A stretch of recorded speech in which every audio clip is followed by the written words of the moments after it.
नमस्कार दोस्तों, इस वीडियो में हम आपको बताएंगे कि अगर आप आरओ एआरओ यानी हाई कोर्ट की जो वैकेंसीज जो निकली हैं, नोटिफिकेशन जो जारी किया गया है, इसके फॉर्म में फिल किए जा रहे हैं, अगर आप इस एग्ज़ाम की तैयारी कर रहे हैं तो आप कैसे इस तैयारी को करें, यानी इस तैयारी को कैसे कंटिन्यू रखें।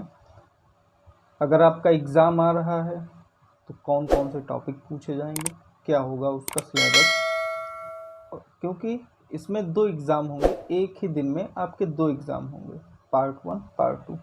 पार्ट 1 आपका एमसीक्यू बेस्ड पेपर होगा, पार्ट 2 भी आपका कंप्यूटर नॉलेज से रिलेटेड आपका एग्ज़ाम है, जिसमें आपका कंप्यूटर नॉलेज टेस्ट लिया जाएगा, जो सिर्फ इंग्लिश में ही होगा। ठीक है, इसका मोड कंप्यूटर बेस्ड टेस्ट होगा, मैक्सिमम मार्क्स 50 नंबर के होंगे और इसका ड्यूरेशन 20 मिनट के लिए होगा। ठीक है, और जो आपका जो पार्ट फर्स्ट है, जो अभी हमने बताया है, ये पार्ट फर्स्ट एमसीक्यू बेस्ड होगा, कंप्यूटर बेस्ड टेस्ट है। टोटल 200 नंबर के क्वेश्चंस होंगे, मैक्सिमम नंबर 200 ही होंगे। इसका टाइम ड्यूरेशन 3 घंटे का होगा, यानी 180 मिनट।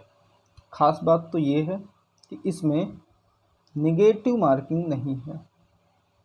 ठीक है, जैसे आपने 80 क्वेश्चन कर लिए या 70 क्वेश्चन कर लिए, आपके वो एक्यूरेट क्वेश्चंस हैं, यानी आपने 100% एक्यूरेसी के साथ क्वेश्चन को अटेम्प्ट किया है। बाकी के आपके जो भी क्वेश्चंस हैं, आप उनको अपने तरीके से गेस करके भी उनके आंसर्स दे सकते हैं। ठीक है, तो इससे आपका रिजल्ट अच्छा होने की भी उम्मीद हो सकती है। ठीक है, अब हम बताएंगे आपको जो आपका जो एमसीक्यू बेस्ड पेपर है, यानी पार्ट फर्स्ट, इसमें कौन कौन से टॉपिक्स आएंगे, इसके बारे में भी आपको जानना ज़रूरी है, क्योंकि आप अगर तैयारी कर रहे हैं और उस एग्ज़ाम के बारे में ही नहीं पता है, उस एग्ज़ाम का पैटर्न क्या होगा, तो आपका तैयारी करने का कोई मतलब नहीं रहेगा। ठीक है, ऐसे ही निगेटिव मार्किंग जो आपका जो पार्ट 2 है, उसमें भी निगेटिव मार्किंग का कोई प्रावधान नहीं है।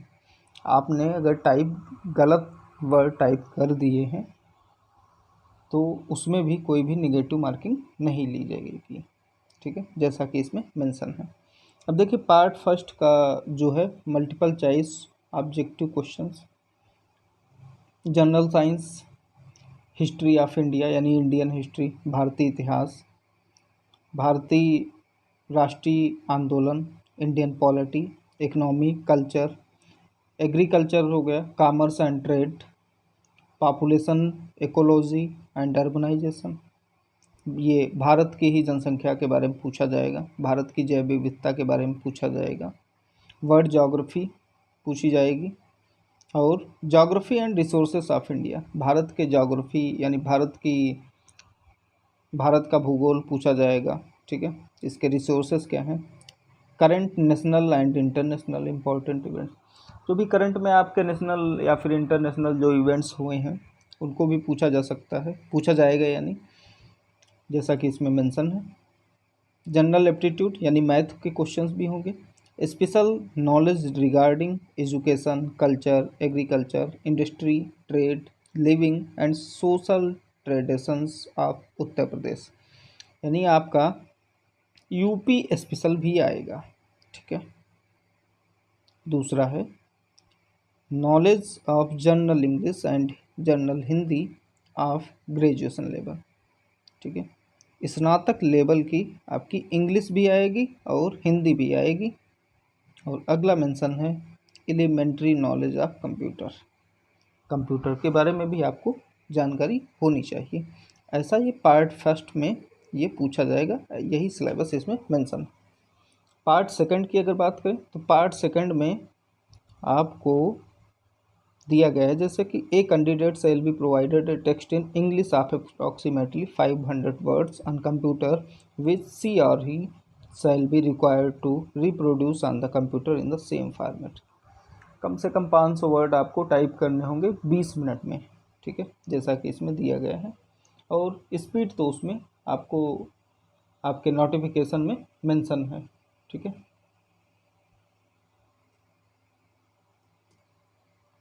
आपका एग्ज़ाम जैसा कि अभी हमने बता ही दिया है, ऑनलाइन एग्ज़ाम होगा। टाइम ड्यूरेशन भी हमने बता दिया है। यही आपका सेम पैटर्न जो ARO है यानी असिस्टेंट रिव्यू ऑफिसर, उसका भी यही सेम पैटर्न है। ठीक है, जो आपका पेपर RO का होगा वही पैटर्न ARO का भी हो जाएगा। ठीक है, बात करते हैं इसमें और भी कुछ एडिशनल जानकारी आपको दिया गया है। जैसा कि part 1 will be the objective type of the test, अभी हमने बता ही दिया है। इसमें जो पार्ट 2 जो होगा ये कंप्यूटर टेस्ट होगा, लेकिन जो पार्ट 1 का जो आपका जो एग्ज़ाम है वो बाइलिंगुअल लैंग्वेज में होगा, यानी हिंदी और इंग्लिश दोनों लैंग्वेज में होगा। जबकि सेकंड वाला एग्ज़ाम सिर्फ इंग्लिश ही लैंग्वेज में होगा और इंग्लिश टाइपिंग ही आपको करनी होगी। रिटन टेस्ट 50 मार्क्स का होगा। Time allocation will be 20 minutes, 20 minute में 50 मार्क्स का होगा। ठीक है, ये सिर्फ इंग्लिश के लिए ही होगा, इंग्लिश लैंग्वेज ही मान्य है। अगर गैप की बात करें तो आपका जो एग्ज़ाम होगा पार्ट 1 और पार्ट 2 के बीच में जो टाइम जो मिलेगा वो आपको 15 मिनट का ही टाइम दिया जाएगा, ये जैसा कि इसमें मेंशन है। Part 1 and 2 examination of each single candidate shall be conducted simultaneously in a single shift with a gap of 15 minute. ठीक है, बाकी तो जो भी एडिशनल जानकारी है, जो भी आपको मोस्ट जानकारी चाहिए थी वो हमने आपको शेयर ही कर दी है। अगर आप तैयारी कर रहे हैं तो आप हमारे YouTube चैनल से GK GS करंट अफेयर के वीडियोस देख सकते हैं। ये आपके अपकमिंग वीडियोस से ही रिलेटेड क्वेश्चंस हैं। ठीक है, रिलेटेड सेशन है, रिलेटेड वीडियोस पड़े हैं। और आपको अपकमिंग अगर वीडियोस चाहिए तो आप हमारे चैनल को सब्सक्राइब ज़रूर कर लीजिएगा, जिससे कि आपको अपकमिंग वीडियोस के भी नोटिफिकेशंस भी मिलते रहें, क्योंकि हम यहाँ पर आपको नए नए वीडियोस शेयर करते रहेंगे। आपके एग्ज़ाम से ही रिलेटेड वीडियोस होंगे जिसमें ऑथेंटिक क्वेश्चंस होंगे, उनका डिटेल डिस्कशन भी कराया जाएगा। ठीक है, बाकी जो भी अगर आप जानकारी प्राप्त करना चाह रहे हैं तो आप कमेंट के माध्यम से जानकारी प्राप्त कर सकते हैं। आपके प्रश्नों का उत्तर ज़रूर दिया जाएगा। ठीक है, तो मिलते हैं अगले वीडियो में, और हमारे चैनल को सब्सक्राइब ज़रूर कर लीजिएगा और इस वीडियो को भी ज़्यादा से ज़्यादा लोगों के पास भी शेयर कर दीजिएगा, जिससे कि उनको भी जानकारी मिल सके। अगर नॉर्मलाइजेशन की, अब देखिए नॉर्मलाइजेशन भी होता है, तो नॉर्मलाइजेशन की अगर बात करें तो दिया गया है जैसे in case the part 1 and part 2 examination is not conducted in multiple shifts then process of normalisation shall not be applicable in computation of results. यानी अब देखिए ये नॉर्मलाइजेशन तभी होता है जब कोई भी एग्ज़ाम मल्टीपल शिफ्ट में कराया जाता है, तब नॉर्मलाइजेशन यूज किया जाता है। लेकिन ये एग्ज़ाम आपका मल्टीपल शिफ्ट्स में नहीं कराया जाएगा, तो यहाँ पर कोई भी नॉर्मलाइजेशन नहीं होगा। ठीक है, जैसा कि आपके नोटिफिकेशन में मेंशन है। ओके, ये मेन जानकारी है आपके लिए, ज़रूरी जानकारी। ठीक है, नॉर्मलाइजेशन भी इसमें वो निगेटिव मार्किंग भी नहीं है। ठीक है, तो मिलते हैं फिर अगले वीडियो में। Thank you.